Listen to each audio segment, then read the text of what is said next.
जय जिजाऊ जय शिवराय। काल सोलापूर लोकसभा मतदारसंघातील भारतीय जनता पार्टीचे उमेदवार माननीय रामभाऊ सातपुते यांनी मराठा समाजाला आरक्षणाचा विषय पूर्णपणे संपल्याशिवाय फेटा बांधणार नाही अशी घोषणा केली आणि काँग्रेसच्या माजी नगरसेवक विनोददादा भोसलेंना ती का झोंबली मला नाही समजलं। खरं तर वास्तविक पाहता त्यांनी देखील या घोषणेचं स्वागत करायला हवं होतं। रामभाऊ सातपुते यांनी ती घोषणा का केली तर या सरकारनं जे दिलेलं आरक्षण आहे त्याला काही समाजकंटकांनी किंवा काही राजकीय लोकांच्या हस्तकाने त्याला हायकोर्टात चॅलेंज केले। सध्या ते दिलेलं आरक्षण हायकोर्टामध्ये न्याय प्रलंबित आहे।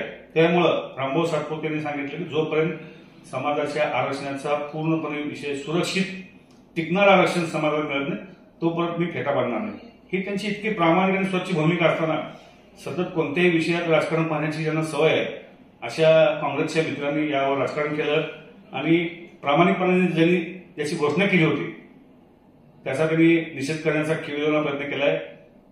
वास्तविक विनोददादा भोसलेंनी बहुतेक पंढरपूर तालुक्यातील सरकुल या गावात मराठा समाज बांधवांच्या बाबतीत आपल्या पक्षाच्या उमेदवार प्रणितीताई शिंदे यांनी कोणत्या भाषेत समाज बांधवांचा उल्लेख केला होता याची जरा आठवण ठेवावी।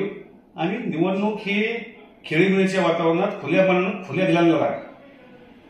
तुमच्याकडे प्रचाराचे मुद्दे नाहीत त्यामुळं आणि आपण आज जो हवेत आहात की एमआयएमने आम्हाला पाठिंबा दिलाय वंचितनं माघार घेतली आहे या हवेत आपण असेच राहा।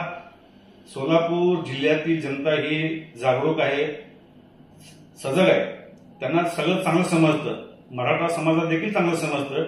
या राज्याच्या 11 वेळा ज्यांनी अर्थसंकल्प मांडला त्या सन्माननीय सुशीलकुमार शिंदे साहेबांनी मराठा समाजाला किंवा अण्णासाहेब पाटील आर्थिक विकास महामंडळाला किंवा समाजासाठी काय केलं याचं जर आपण आत्मपरीक्षण करा।